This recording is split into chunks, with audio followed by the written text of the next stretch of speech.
स्वनिम विज्ञान जागरूकता के 3 चरण कौन कौन? स्वनिम विज्ञान क्या होता है? स्वनिम विज्ञान क्या है? डेनियल ने इसकी सर्वप्रथम इसके उत्पादक कर्ता कौन था?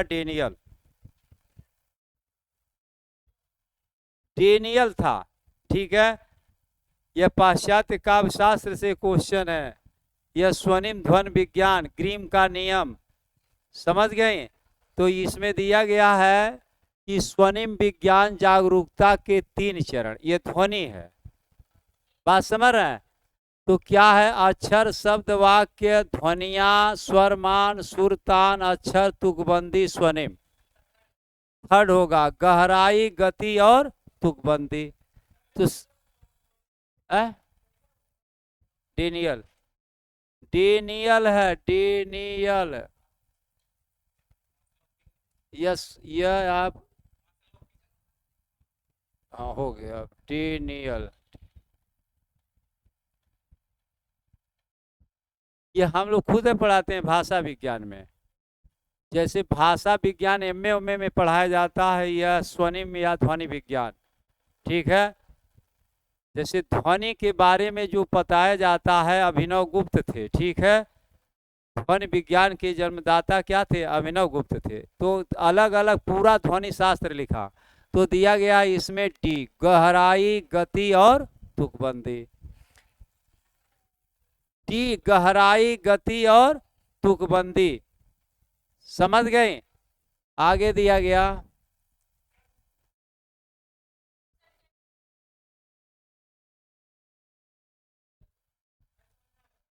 क्या? नहीं समझ में आया? हाँ, तो दिया गया स्वनिम विज्ञान। स्वनिम विज्ञान जागरूकता के 3 चरण, माने उसके स्वनिम विज्ञान में अगर जागरूक माने आप जागरूक होना चाहते हैं तो वह कौन से 3 चरण हैं? एक तो क्या है? उसे गहराई से जानना, गति, आपकी गति भी तेज होनी चाहिए। गति, ध्वनि में गति नहीं होती है। तब तुकबंदी, जब बच्चे सीखते हैं तो क्या करते हैं? तुक मिलाते हैं। आगे चलिए, इसके बाद दिया गया है कौन सी आयु में स्वनिम विज्ञान जागरूकता के 3 स्तर जैसे कि अक्षर, तुकबंदी, स्वनिम विकसित होना शुरू हो जाते हैं? ये बच्चों से ही न बताया गया। आपको क्या बताया जा रहा है? ये बच्चों से ही हमने बताया कि यह ध्वनि है, ध्वनि विज्ञान पूछा जा रहा है। तो आपको दिया गया कि कौन सी आयु से स्वनिम विज्ञान जागरूकता के 3 स्तर जैसे अक्षर, तुकबंदी और स्वनिम विकसित होना शुरू हो जाते हैं? किस वर्ष की अवस्था में? तो दिया गया 3 से 4, 4 से 5, 5 से 6, 6 से 7। बी आपका ऑप्शन सही है, 4 से 5 में। किस में?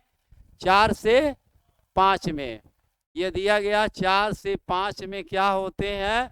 ये प्रक्रियाएं बच्चों में शुरू हो जाती है। आगे दिया गया है, आप देखिए, नोट कर लीजिए। भाषा शिक्षा के संदर्भ में राष्ट्रीय शिक्षा नीति के बारे में कौन सा कथन, एक चीज ध्यान रखिएगा, सही है, सही नहीं? सुन लीजिए, यही ध्यान आपको भटका देता है कि भाषा शिक्षा के संदर्भ में राष्ट्रीय शिक्षा नीति के बारे में कौन सा सही नहीं है, कौन सही है, कौन सही नहीं है।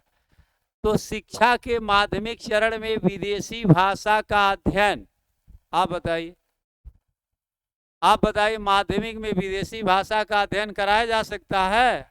तो सीधे मिल गया, यही नहीं सही है। मिडल और माध्यमिक चरणों में शास्त्रीय 20 भाषाओं का अध्ययन घर की मातृभाषा निर्देश माध्यम की भाषा के रूप में, विद्यालय शिक्षा के आरंभिक चरणों से ही अंग्रेजी माध्यम के रूप में, तब तो ये विकसित किया जा रहा, क्योंकि वो अंतर्राष्ट्रीय भाषा है, इसलिए अंग्रेजी का आना क्या है? जरूरी है। तो दिया गया ए, शिक्षा के माध्यम में लिखा गया। हाँ बोलिए बोलिए बोलिए, जल्दी बोलिए।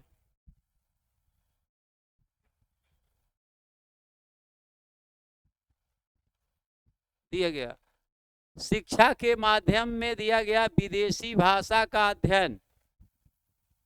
विदेशी शिक्षा माध्यमिक स्तर पर तो नहीं होना चाहिए, ग्रेजुएशन स्तर पर होना चाहिए। विदेशी भाषा का अध्ययन क्या होना चाहिए? माध्यमिक स्तर पर नहीं, ग्रेजुएशन स्तर पर होना चाहिए। आगे देखिए आप,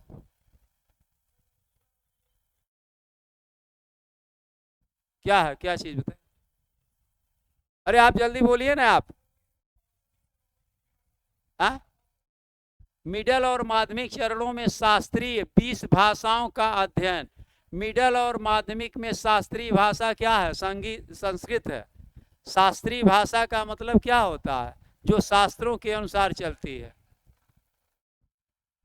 आगे दिया गया है, प्राथमिक स्तर पर व्याकरण पढ़ाते समय, दिया गया प्राथमिक स्तर पर व्याकरण पढ़ाते समय अध्यापक किस विधि का प्रयोग करना चाहिए जिससे कि बच्चे काम में व्यस्त रहें और एक दूसरे के साथ अंतःक्रिया कर सकें? दिया गया देखिए, प्राथमिक स्तर पर व्याकरण पढ़ाते समय, तो व्याकरण में क्या होता है? व्याकरण में अनुवाद होता है। जब आपको व्याकरण आएगा तभी किसी चीज का आप अनुवाद कर पाएंगे कि नहीं।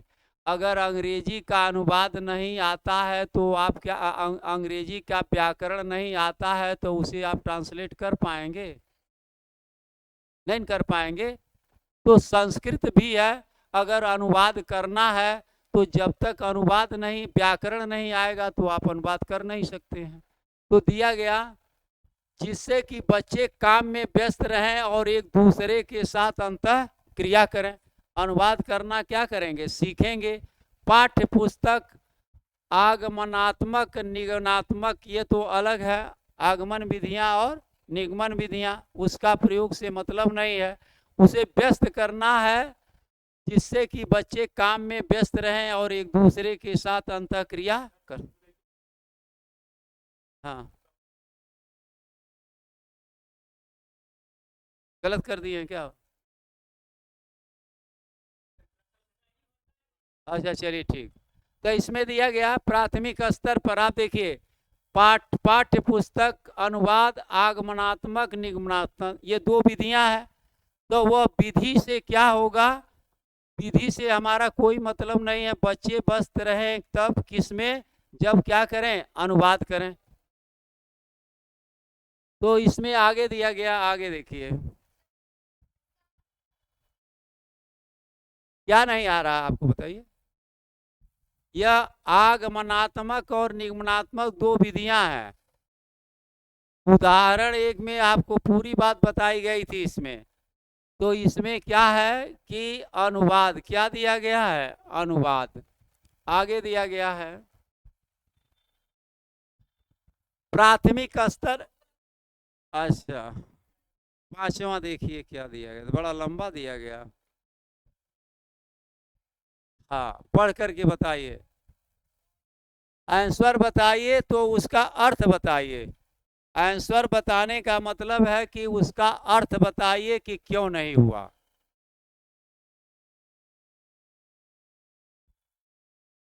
भाषा की कक्षा में सुनिए, भाषा की कक्षा में विद्यार्थी अध्यापिका की उपस्थिति में, भाषा की कक्षा में विद्यार्थी अध्यापिका की उपस्थिति में एक दूसरे के साथ अंतःक्रिया करके अंग्रेजी भाषा में एक दूसरे की पसंद और नापसंद जान रहे हैं। अंतःक्रिया के दौरान जब भी और जहां भी आवश्यक हो, अध्यापिका विद्यार्थी को आवश्यक संकेत या मदद के रूप में दे रही।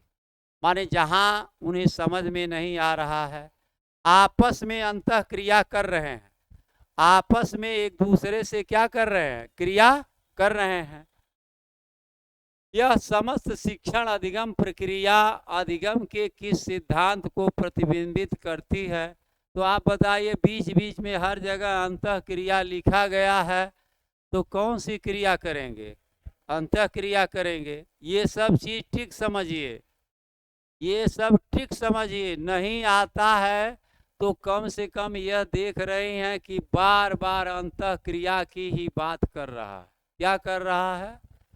यहाँ भी अंतः क्रिया की बात किया गया, और भी कहीं लिखा है अंतः क्रिया की बात यहाँ भी किया गया।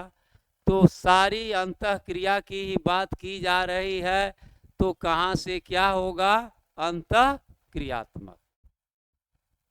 अंतः क्रियात्मक का मतलब यह होता है एक दूसरे से मिल करके क्रिया करना, आपस में क्रियाएं करना, उसे हम क्या कहते हैं, अंतः क्रिया। अब समझ में बात आ गई।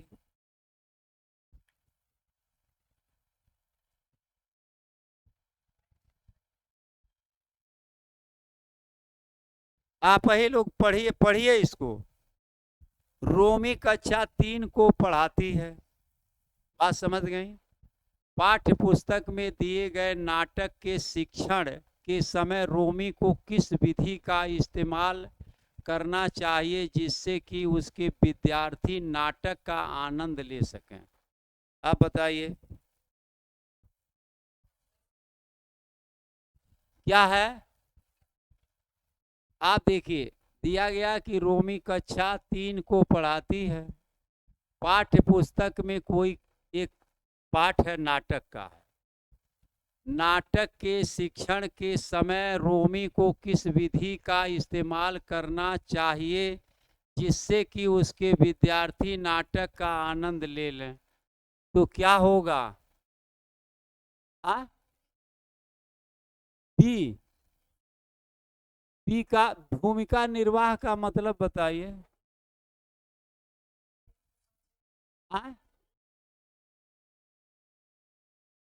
भूमिका निर्वाह, रोल प्ले नहीं, कथोपकथन। जैसे रोल प्ले जो आप कहे हैं वो अंग्रेजी में होता है रोल प्ले, माने होता है नाटक, रोल प्ले, नाटक नहीं। भूमिका निर्वाह का मतलब यह है कि जो कथन है जो उसमें दिए गए हैं, नाटक के तत्व 6 होते हैं, सुन लीजिए। कथोपकथन, वातावरण, संवाद, पात्र चरित्र चित्रण, निष्कर्ष, ये क्या है, नाटक के तत्व हैं। बात समझे कि नहीं समझे। तो भूमिका निर्वाह जो दिया गया है, तो मतलब अगर नाटक का जो कथन दिया गया है वह स्वयं पढ़ करके उसे बनाती है, बच्चों को कथोपकथन बताती है नाटक का, तब जाकर के बच्चे क्या करेंगे। हाँ समझ गए, वो भूमिका निर्वाह लिख दिया गया साहित्यिक वर्ड में। पूरा जाने रखिए कि नाटक के जो है 6 तत्व पाए जाते हैं, उसी तत्वों पर नाटक चलता है। हाँ सुन लीजिए, ठीक कर देने दीजिए। आगे देखिए आप,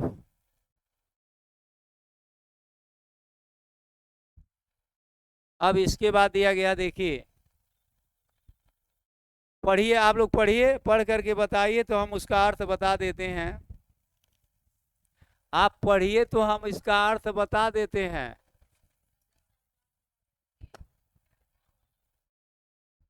दिया गया है, बच्चे सुनिए, वह डी फी से नहीं मतलब है, हमको अर्थ चाहिए, समझना चाहिए कि अर्थ नहीं, पहला दूसरा से मतलब नहीं है बहुत। बच्चे अंतर्निहित, सुनिए ध्यान से, बच्चे अंतर्निहित जन्मजात क्षमता होती है जो उन्हें भाषा के पैटर्न को खोजने में मदद करती है। माने उन्हें भाषा सीखने की स्वयं ललक होती है, यह जन्मजात गुण होता है। हो गया, माने बच्चे को भाषा सीखने का जन्मजात क्या होता है, गुण होता है। जो भी इस पृथ्वी पर गिरता है तो वह हमेशा क्या है, भाषा जिस क्षेत्र में पैदा होता है वहाँ की वह भाषा क्या करता है, सीखना चाहता है। निम्नलिखित में से कौन सा सिद्धांत इस कथन का समर्थन करता है। तो क्या, व्यवहारवादी, सहजतावादी या संज्ञानात्मकवादी। संज्ञान का मतलब यह होता है ज्ञान, संज्ञानात्मकवादी माने हर व्यक्ति के अंदर क्या होता है, ज्ञान होते हैं, समझ रहे हैं, और वो उस ज्ञान को क्या करता है, बढ़ाता है। संज्ञानात्मक, सम माने होता है समान ज्ञान, हर व्यक्ति के पास क्या होता है, जो भी मानव है वह ज्ञानी होता है। आगे देखिए, तो क्या हुआ, संज्ञानात्मक वादी। आगे देखिए आ गया,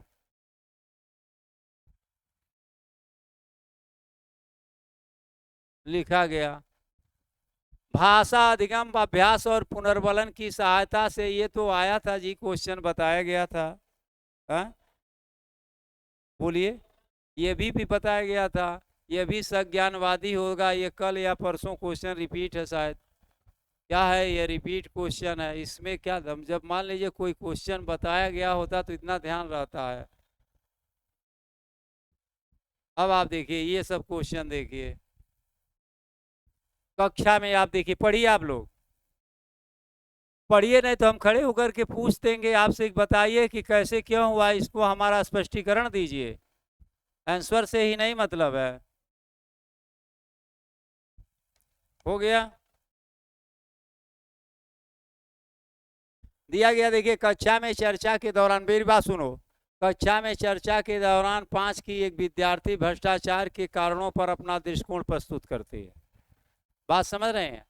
इसी दौरान न तो वह दूसरे के विचारों से सहमति प्रकट करती है और न ही वह दूसरे के नजरिए से विषय वस्तु को देखने की कोशिश करती है, वह अपने ही नजरिए से देखती है। वह क्या करती है, अपने ही नजरिए से देखने से की कोशिश करती है। पियाजे के अनुसार वह किस प्रकार के भाषण में शामिल है, आत्म केंद्रित। समझ रहे हैं?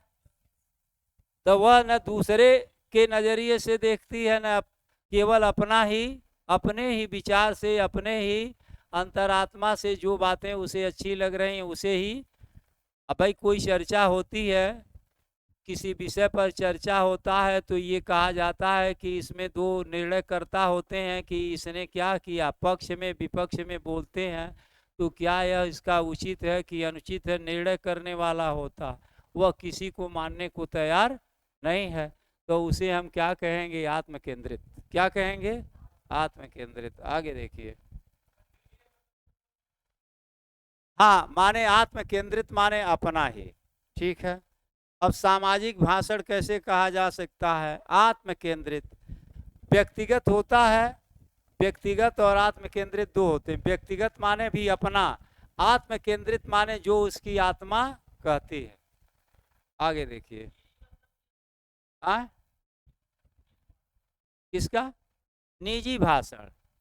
तो यहाँ निजी कहाँ भाषण, भ्रष्टाचार पर अपना, उसका कोई निजी भाषण तो था नहीं, उसे कहा गया आप भ्रष्टाचार पर बोलिए। समझ गए? उसे क्या कहा गया, मान लीजिए भ्रष्टाचार पर कहा गया कि आप भी भ्रष्टाचार के विषय में बोलिए, पक्ष में, कोई कहा गया विपक्ष में।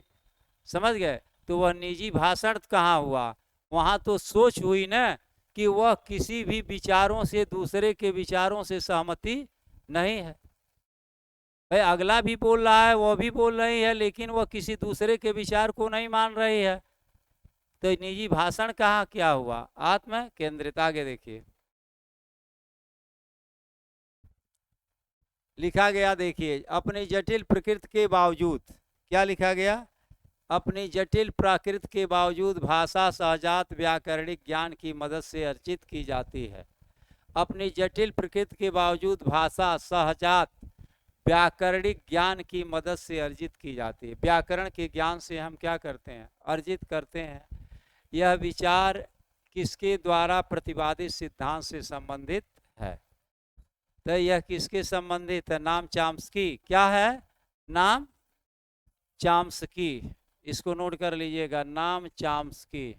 अब ये देखिए 2 चीजें हैं, यहाँ दिया गया अपनी जटिल प्रकृति के बावजूद, मान ली भाषा की प्रकृति क्या होती है, जटिल होती है।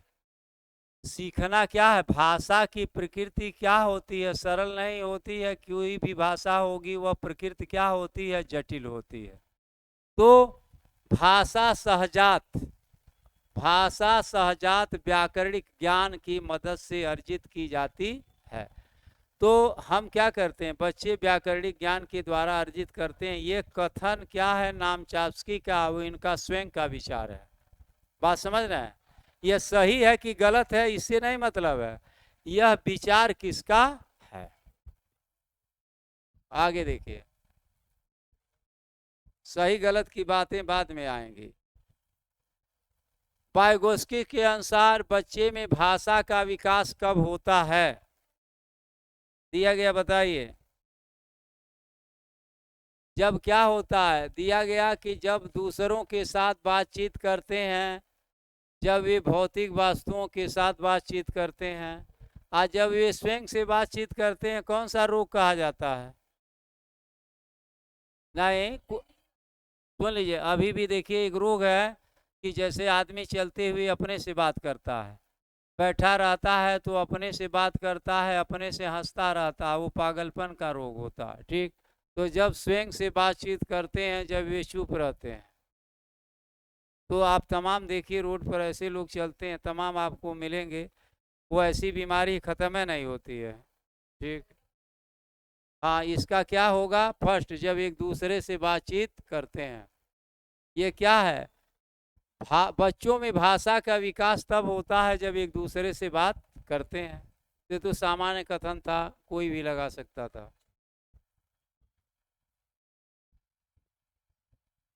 नाम चाप्स्की के द्वारा प्रस्तावित अर्जन सिद्धांत लागू नहीं होता है। आप बताइए, इनका क्या है, अर्जन सिद्धांत लागू नहीं होता है। भाषा की गहन संरचना, अर्जन उपकरण, बच्चे के वातावरण की मुख्य भूमिका। तो अब यह सिद्धांत अर्जन के बारे में कहे हैं, तो उसके अनुसार वातावरण अर्जन सिद्धांत जो है इनका लागू नहीं होता है। बच्चे के वातावरण की भूमिका क्या माने, ये बच्चे के वातावरण की भूमिका नहीं मानते हैं। सुनिए, माने अलग अलग विद्वान हैं, अलग अलग विचार हैं। सुनिए, अर्जन माने ग्रहण करता है बच्चा भाषा को, तो नाम चास्की इसको नहीं मानते हैं कि बच्चे पर भाषा का वातावरण का प्रभाव पड़ता है।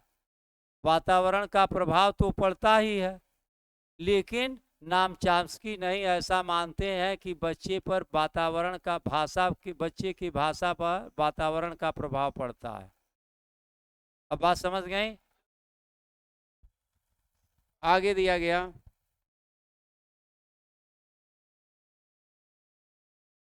निम्नलिखित में से कौन का कथन पियाजे के अनुसार, सब इसमें कथन दिए गए हैं, निम्नलिखित में से कौन सा कथन पियाजे के अनुसार सही है। अब पियाजे क्या कहता है, विचार भाषा से पहले है। भाषा विचार से पहले है कि विचार भाषा से पहले है। भाषा और विचार दो स्वतंत्र अवधारणाएं हैं, और भाषा और भाषण 3 वर्ष की अवस्था के आसपास एक साथ सम्मिलित हो जाते हैं। भाषा और विचार दो स्वतंत्र अवधारणाएं हैं। भाषा तो सुनिए, सही भी है। आप मेरी बात समझिए, छोड़िए पियाजे के कथन को न देखिए, अभी पहली बात सुनिए। कोई जरूरी नहीं है कि इसमें दिया गया कि पियाजे का जो विचार है कि विचार भाषा से पहले, माने पहले क्या होना चाहिए, विचार। आप किसी विषय में क्या करिए, थिंकिंग करिए, तब जब थिंकिंग करेंगे तब न बोलेंगे। जब कोई चीज के बारे में सोचेंगे तो सोचने के बारे में के बाद तब न बोलेंगे। तो इन्होंने यह कहा कि विचार भाषा से पहले, ऐसा यह मानते हैं। ऐसा क्या मानते हैं पियाजे, और पूरी बात सुनो ध्यान से उसके बारे में। आपको इस सुनिए, ये इनका सही है, आगे बात सुनिए।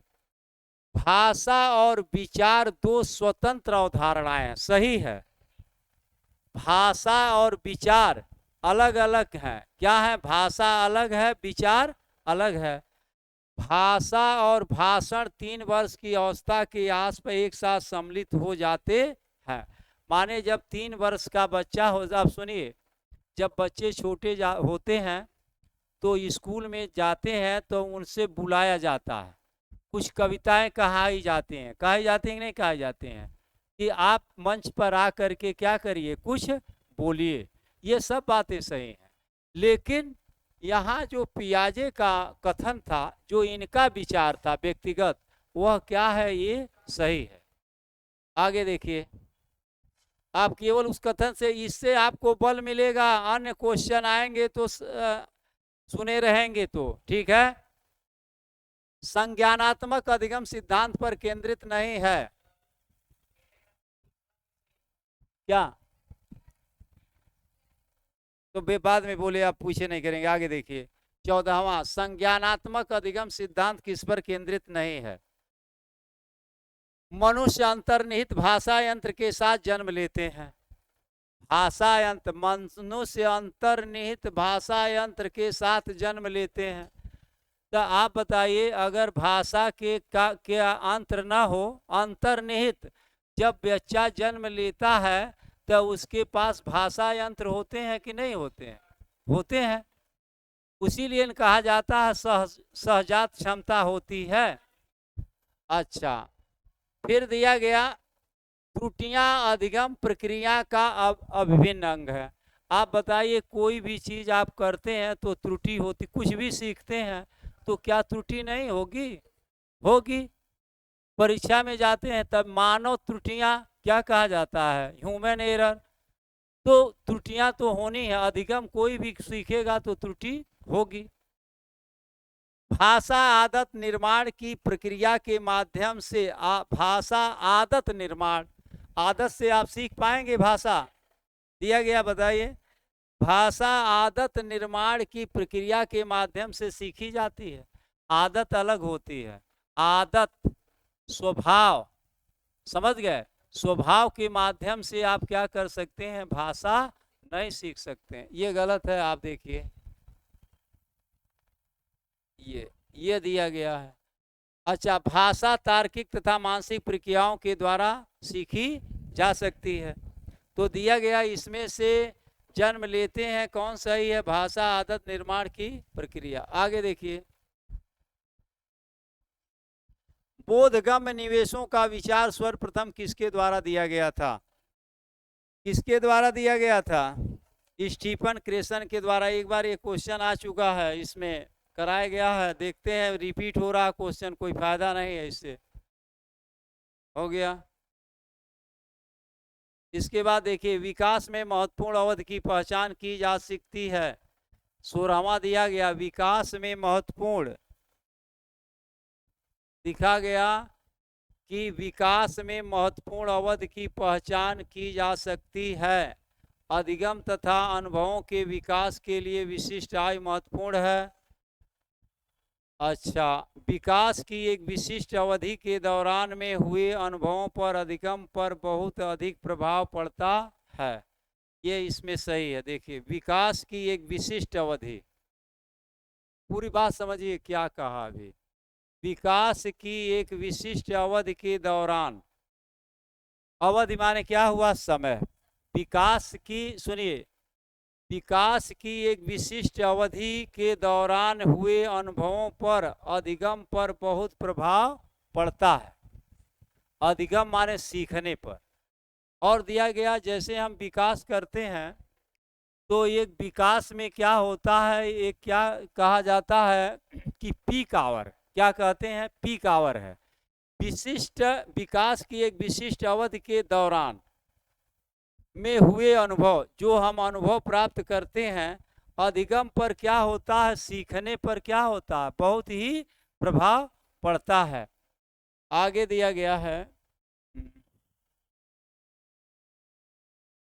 निम्नलिखित में से कौन सा विचार भाषाविद नाम चामकी द्वारा प्रस्तुत किया गया है?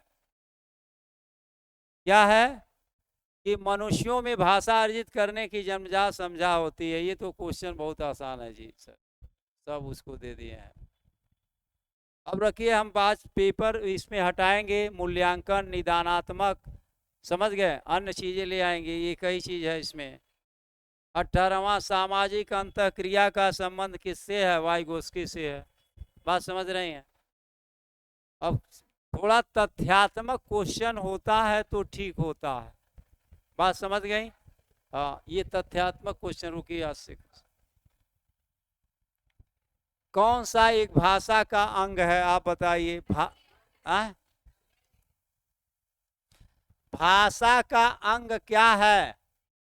कौन सा अंग नहीं है? पठन, ध्वनि, रूप, अर्थ, पद। पद भी है, समझ गए? तो हम बता देंगे आपको ये पठन नहीं है, भाषा का एक अंग नहीं है। माने पहले पहले जब हम क्या करते हैं, शुरुआत करते हैं, तो ध्वनि होता है, रूप होता है और अर्थ होता है, पठन नहीं होता है। पठन बाद की प्रक्रियाएं हैं।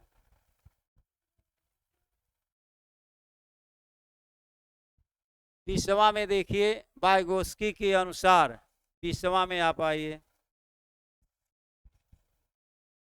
इतने क्वेश्चन हैं क्या? 20 ही क्वेश्चन हैं।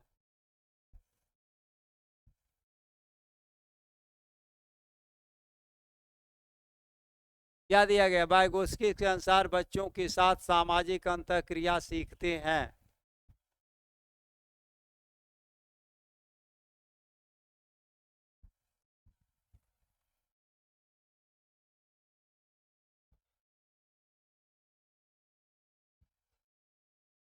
क्या है बताइए?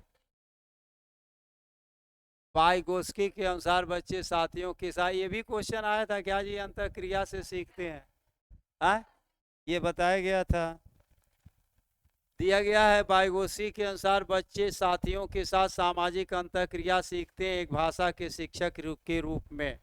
जोड़े एवं समूह के कार्य के लिए योजनाएं बनाएं ताकि वे साथियों के साथ क्या करें? अंतःक्रिया करें। इसके बाद दिया गया है, खत्म। तो सुन लीजिए, कल हम क्या करेंगे, देखिए अब आपने वाइगोस्की, भाषा अधिगम अर्जन से ये सब क्वेश्चन डाल लिए, थोड़ी जानकारी हो गई। अब आपको थोड़ा सा जैसे मूल्यांकन है, समझ गए, उपचारात्मक है, निदानात्मक है, इस चैप्टर से आपको हम क्वेश्चन कराएंगे। और भी जैसे क्वेश्चन हैं उस तरीके के क्वेश्चन कराए जाएं। अब ये भाषा अधिगम उद्गम अर्जन पर आप लोग बहुत जानते हैं। ठीक है, आज की बात इतना ही। आज मैं बोल देता हूँ सर को, ठीक है। इसके लिए थोड़ा सा बहुत टाइम लगा करके उसको क्वेश्चन को